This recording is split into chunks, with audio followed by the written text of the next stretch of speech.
Dan sewu Ibu, saya selaku calon guru penggerak di SD Negeri Panikel 03 Kecamatan Kampung Laut.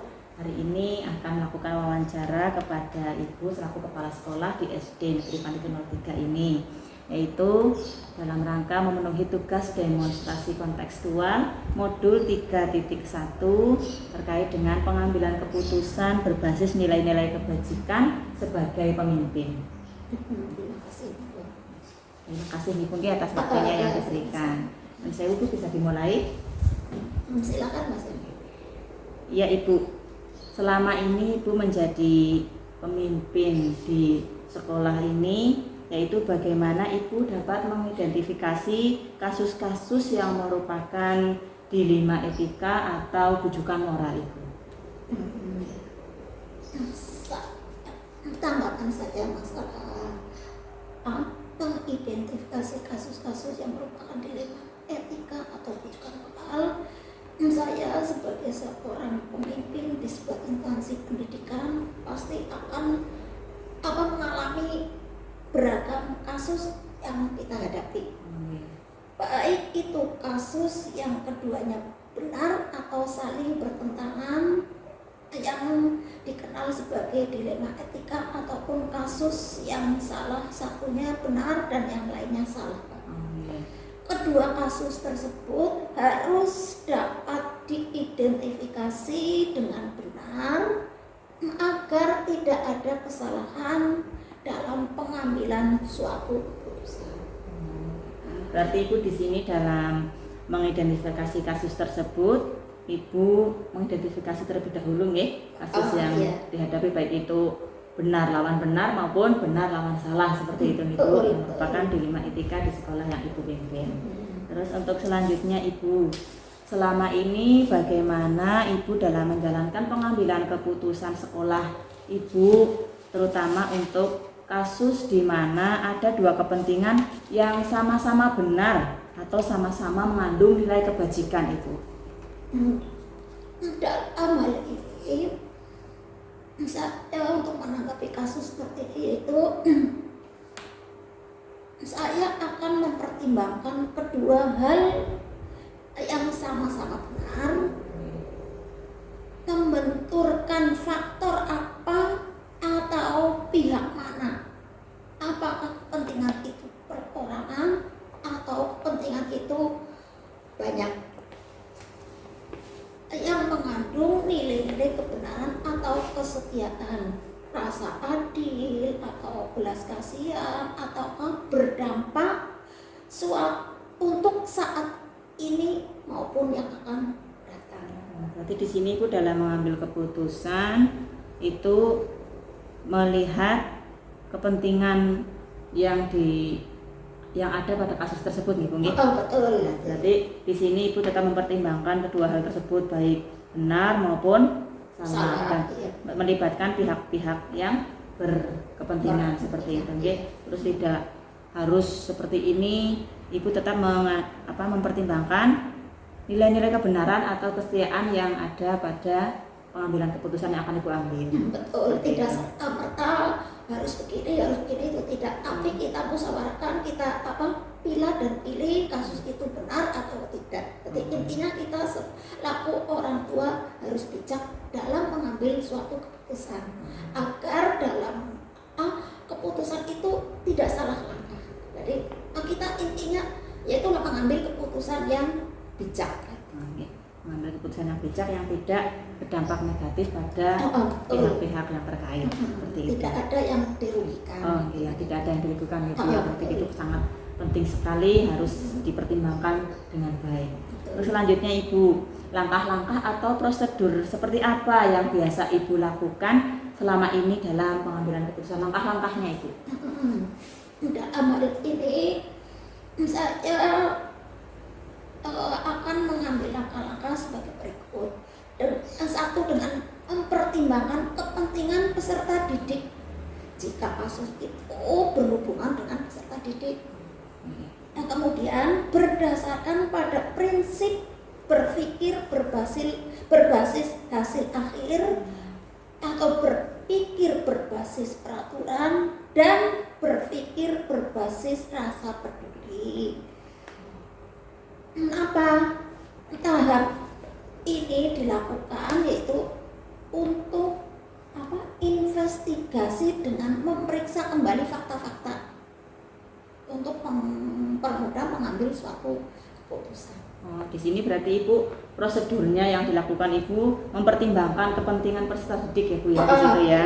Terus melihat kasus tersebut apakah tidak merugikan peserta didik atau tidak, tapi yang terpenting di sini berfokus berpihak pada peserta didik atau siswa. Terus di situ juga Ibu tetap berprinsip pada penyelesaian masalah, yaitu berprinsip pada berpikir berbasis hasil akhir. Yang kedua berpikir berbasis pada peraturan. Dan juga tidak ketinggalan pula yang tidak kalah pentingnya, yaitu Ibu mempertimbangkan berpikir berbasis rasa peduli Ibu untuk melakukan investigasi identifikasi terkait dengan masalah yang dihadapi yang akan diambil keputusannya seperti itu. Berarti itu harus melibatkan warga sekolah apa tidak Bu? Harus. Dalam hal ini keputusan diambil dan yang melakukan bimbingan. Jadi misalnya itu ke siswa, berarti kita harus ke siswa dengan guru yang ada di sekolah tersebut. Di sekolah kita lah, intinya sekolah kita. Jadi yang penting intinya tidak ada yang dirugikan dan berfokus pada siswa. Tadi kan berfokus pada siswa. Dan dalam pengambilan keputusan itu harus ada rasa tanggung jawab loh.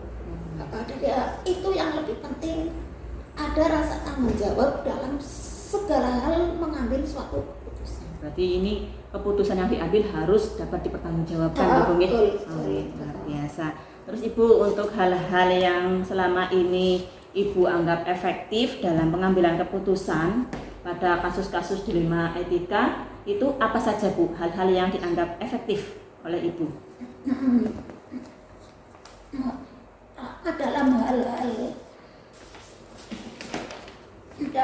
Dalam hal-hal apa saja yang dianggap efektif, di sini kami dalam menghadapi kasus pengambilan keputusan dengan dilema etika, hal efektif yang perlu dilakukan adalah dengan menyederhanakan pokok permasalahan dan membangun kebijakan.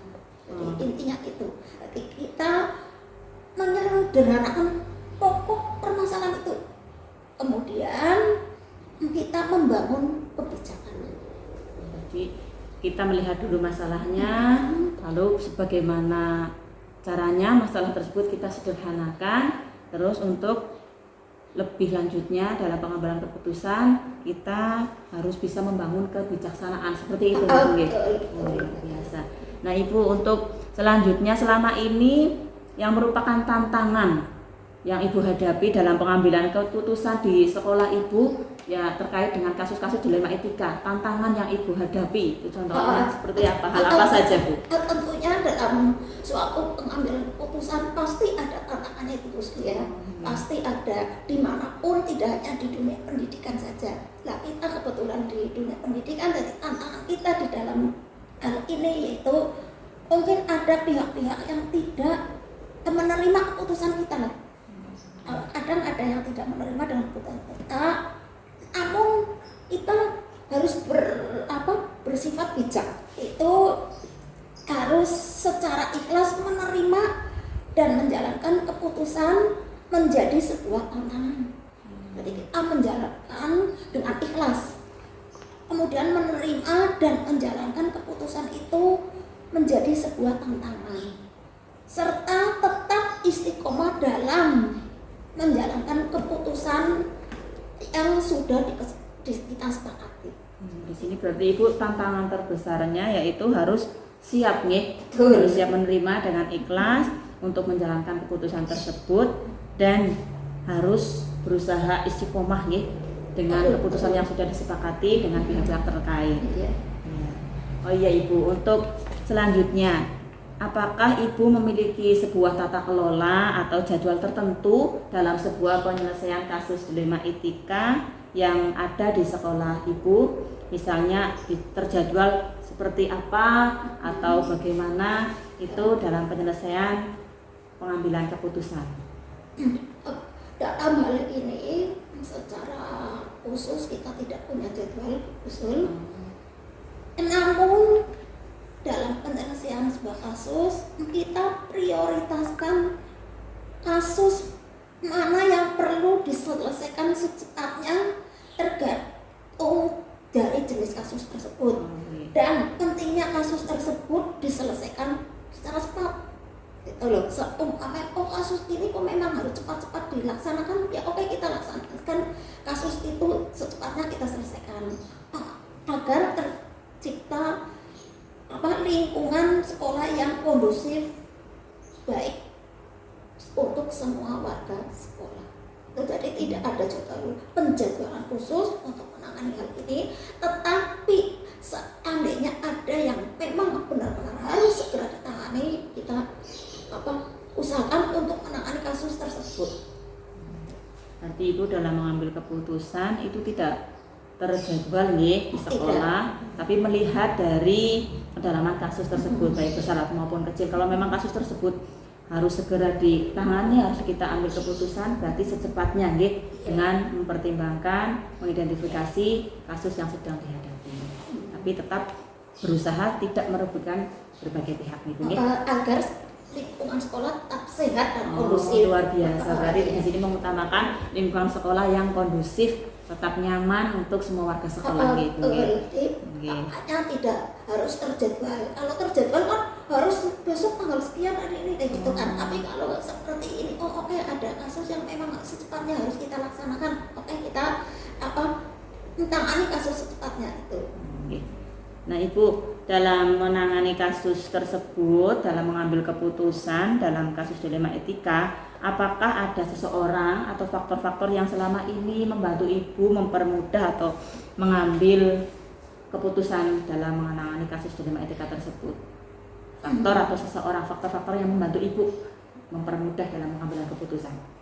Semua warga sekolah. Sekolah kita bicarakan, kita musyawarahkan, misalkan ada kasus ini, kita bagaimana untuk menangannya. Jadi tidak serta-merta itu diambil oleh seorang pimpinan saja, karena kita semua warga sekolah, bukan titik beratnya di kita. Dan nantinya juga semua warga sekolah akan menjadi seorang pemimpin. Kemudian komunikasi yang baik dengan semua warga sekolah juga harus kita tanamkan. Kemudian juga pengelolaan emosi dari seorang pemimpin harus kita jaga. Itu yang utama. Berarti yang utama komunikasi dan pengelolaan emosi dari pemimpin dalam pengambilan sebuah keputusan, dan juga keputusan tersebut tidak berfokus kepada pimpinan saja, tapi semuanya terlibat dari warga sekolah semuanya. Nah untuk selanjutnya Ibu, dari semua hal yang telah Ibu sampaikan tadi, apakah ada pembelajaran yang dapat Ibu ambil, yang dapat Ibu petik dari pengalaman Ibu dalam mengambil keputusan terkait dengan kasus-kasus dilema etika di sekolah Ibu? Pembelajaran ya.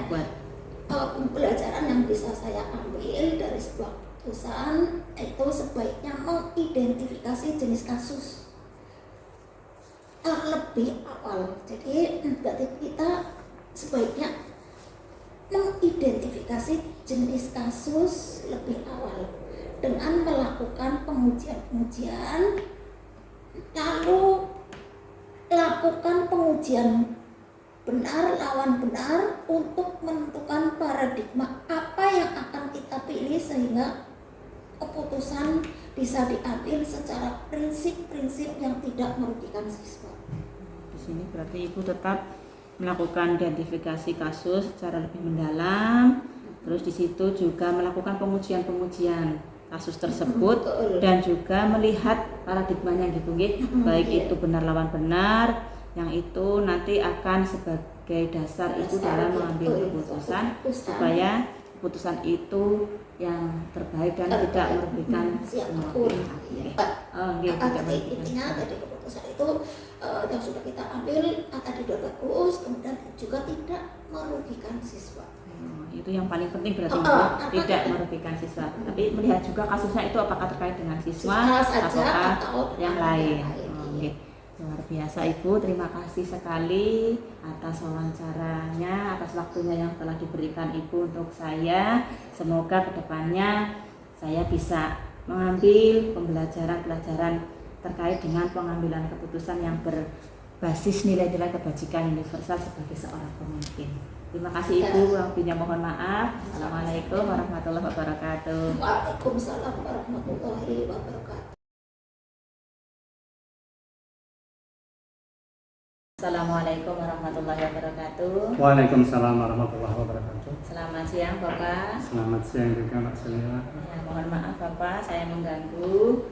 Ini dalam angka kegiatan wawancara saya untuk memenuhi tugas modul 3.1 demonstrasi kontekstual terkait dengan pengambilan keputusan. Baik, Mbak. Bisa dimulai nih Bapak ya? Boleh.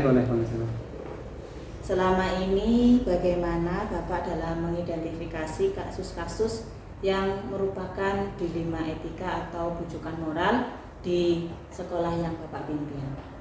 Ya, baik Mbak. Pertanyaan yang baik. Kasus dilema etika biasanya cenderung muncul di sekolah kita, sekolah kami, karena mungkin ada kepentingan yang tidak sama. Nah, walaupun di satu sisi ada sebuah kebenaran, di sisi lain juga ada kebenaran juga. Namun demikian, itu yang akan menjadi dilema. Nah, dalam kita mengambil keputusan. Nah, bagaimana caranya saya mengidentifikasi? Itu saya menyikapinya dengan melakukan klarifikasi lebih dahulu, kemudian konfirmasi dengan pihak-pihak yang terkait, yang teridentifikasi terkait dengan masalah yang ada. Nah, nantinya ketika di situ ada unsur-unsur yang mungkin membuat kita tidak enak atau membuat kita ada semacam beban atau ada semacam iming-iming tertentu dari pihak lain, itu yang biasanya kita sebagai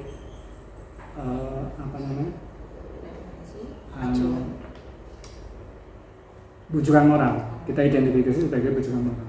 Sepanjang tidak ada satu pihak, kedua pihak itu benar, dua pilihan itu benar, nah inilah yang kita identifikasi sebagai dilema etika. Untuk yang kedua yaitu selama ini bagaimana Bapak dalam menjalankan pengambilan keputusan di sekolah Bapak, yaitu di sini di SD Negeri Junggagap 02 Kampung Laut nih Bapak nih. Yeah. Terutama untuk kasus-kasus yang ada dua kepentingan Bapak, yang sama-sama benar atau sama-sama mengandung nilai kebajikan. Iya, tentunya akan berat ya Pak, karena di satu pihak kedua-duanya benar, ini merupakan pilihan yang sulit. Namun demikian keputusan harus kita ambil. Nah, maka dalam mengambil keputusan itu ya kita harus sebelumnya mengadakan komunikasi dulu dan koordinasi dengan rekan-rekan kita, dengan rekan sejawat kita, mana yang lebih baik atau yang dalam jangka panjangnya itu yang lebih bermanfaat. Tentunya yang kita tekankan adalah kepentingan murid, kita lebih pada kepentingan murid kita. Itu yang kita fokuskan. Berarti di sini Bapak dalam mengambil keputusan itu melihat kasus-kasusnya, di situ yang diambil keputusannya yang berfokus pada murid atau berpihak pada murid ya Bapak. Betul. Ya? Setelah dikomunikasikan. Ya, tentu saja seperti itu. Kita mendengarkan dari pihak-pihak yang terkait. Nah, maka kita mengambil keputusan yang terbaik, yang menurut saya terbaik itu dengan yang penting berfokus pada kepentingan murid, berpihak kepada murid. Berarti sesuai dengan apa ya sekarang pembelajaran yang memang kita harus lebih berpihak pada murid. Betul. Untuk langkah-langkah atau prosedur seperti apa yang biasa Bapak lakukan dalam mengambil keputusan tersebut selama ini? Langkah yang biasa kami lakukan yang pertama jelas melakukan klarifikasi ya. klarifikasi terhadap pihak-pihak yang terkait, kemudian berkoordinasi dengan penanggung jawab, meminta pertimbangan, mungkin juga kita bisa meminta pertimbangan dari pihak luar seperti konsultan atau seperti pengawas yang mungkin juga kita pihak ke komite sekolah yang terkait karena ini adalah kepentingan sekolah. Nah setelah itu dari masukan-masukan dari itulah baru kita membuat sebuah keputusan. Luar biasa, berarti dalam mengambil keputusan kita tetap harus memperhatikan alurnya ya Bapak ya. Betul.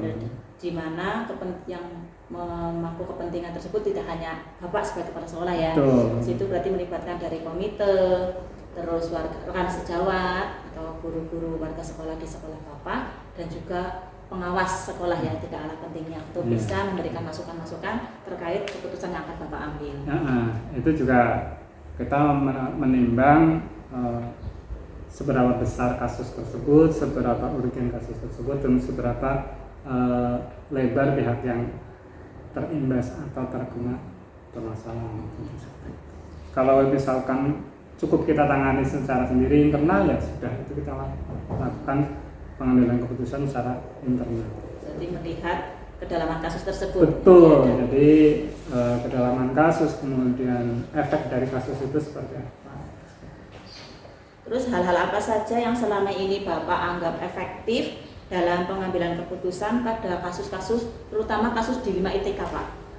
Oh begitu. Karena ada benar dan benar itu yang sering terjadi. Nah, itulah makanya jadi ada hal-hal yang mungkin menurut saya efektif ketika itu ada dua unsur kebenaran yang ada.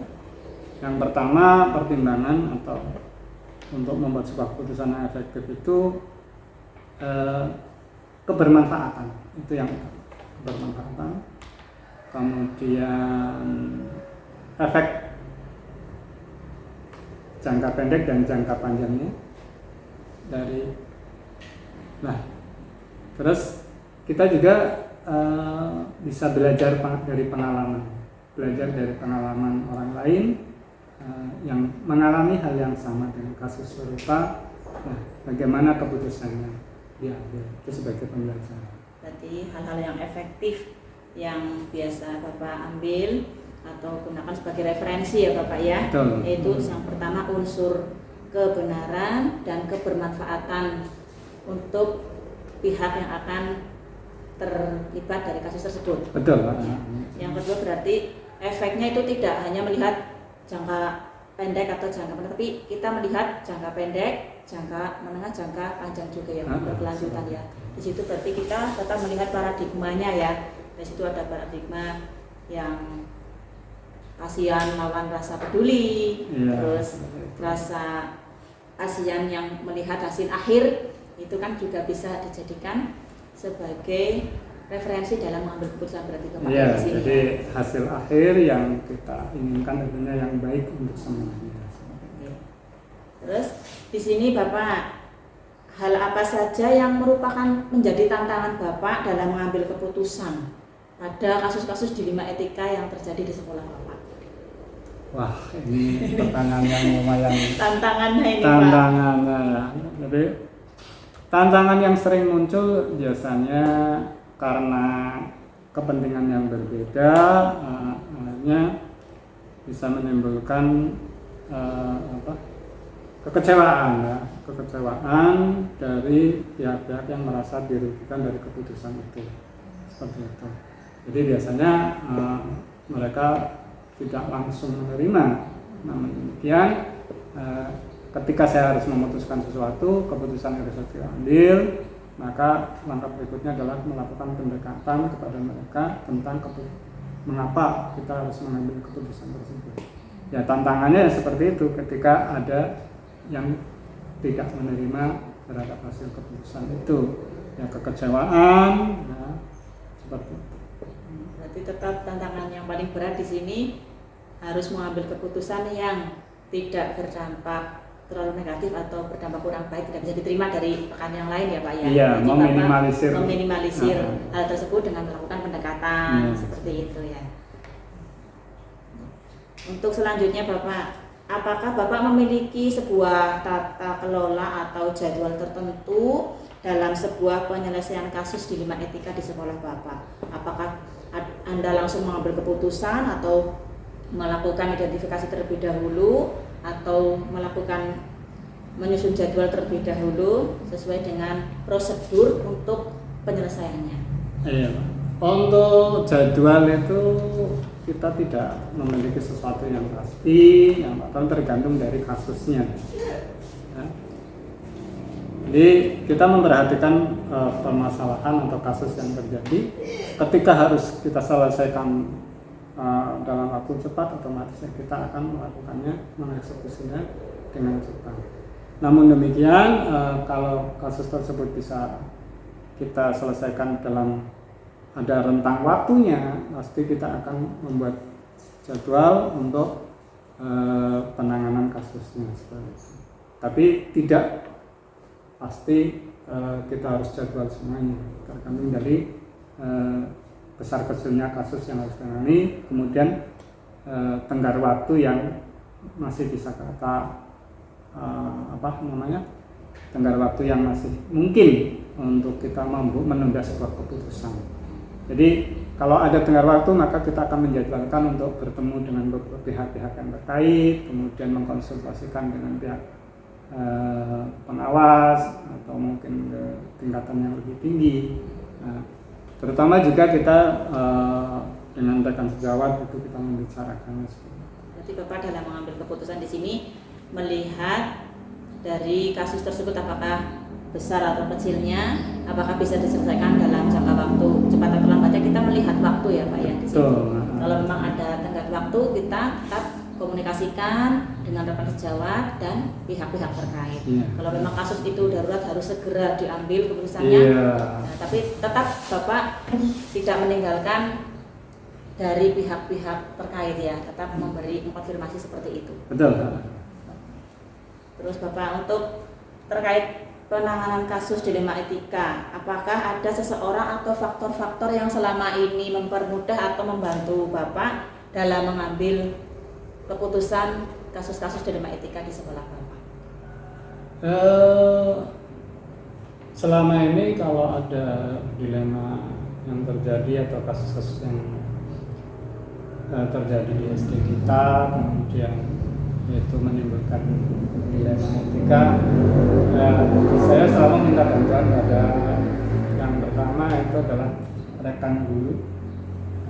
Rekan guru sebagai teman sejawat ya, seperti ini, meminta masukan dari mereka apa yang baik atau apa yang bisa kita putuskan dari kasus tersebut. Atau juga kita juga meminta dukungan dari atasan kita, pengawas maupun jajaran yang lebih tinggi. Nah, berarti itu seseorang atau faktor-faktor yang selama ini mempermudah atau membantu Bapak dalam mengambil keputusan untuk menangani kasus-kasus dilema etika ya Bapak ya. Iya. Nah, dari semua hal yang telah disampaikan tadi, pembelajaran apa yang dapat Bapak petik dalam pengambilan keputusan dilema etika yang terjadi di sekolah Bapak? Pelajaran penting yang bisa kita ambil dalam menangani kasus yang mengandung unsur dilema etika, yang pertama adalah kita harus mampu memahami konteks permasalahan, konteksnya permasalahan seperti itu. Kemudian hal lain, tetap berkoordinasi dan berkolaborasi dengan rekan-rekan, ya, koordinasi dan komunikasi dengan lingkungan rekan kerja kita. Berarti Bapak di sini tetap mengutamakan koordinasi dan kolaborasi dengan warga sekolah ya Bapak ya? Iya, betul. Berarti untuk menjaga keharmonisan di sekolah Bapak. Ya, juga bisa juga kita melibatkan murid sendiri yang mungkin Sedang yang ditangani. ya seperti itu, mungkin orang tua dari murid yang terkena kasus mungkin seperti itu, atau yang itu juga kita lakukan. Karena yang terlibat dari kasus tersebut Betul. jangan sampai ditinggalkan, semuanya Iya, dilibatkan kita usahakan dalam untuk mengambil keputusan tersebut gitu. Tapi yang paling utama yaitu melihat konteks permasalahannya. Ya, seperti itu. Jadi ketika konteks permasalahan ini cukup internal, cukup kita atau cukup beberapa orang saja, ya udah kita lakukan eksekusi di situ. Tapi kalau itu bisa melibatkan beberapa pihak, ya kita berusaha untuk melakukan pelibatan mereka dalam mengidentifikasi, dalam mencari alternatif pemecahan masalah dari kasus tersebut. Terima kasih Bapak, luar biasa.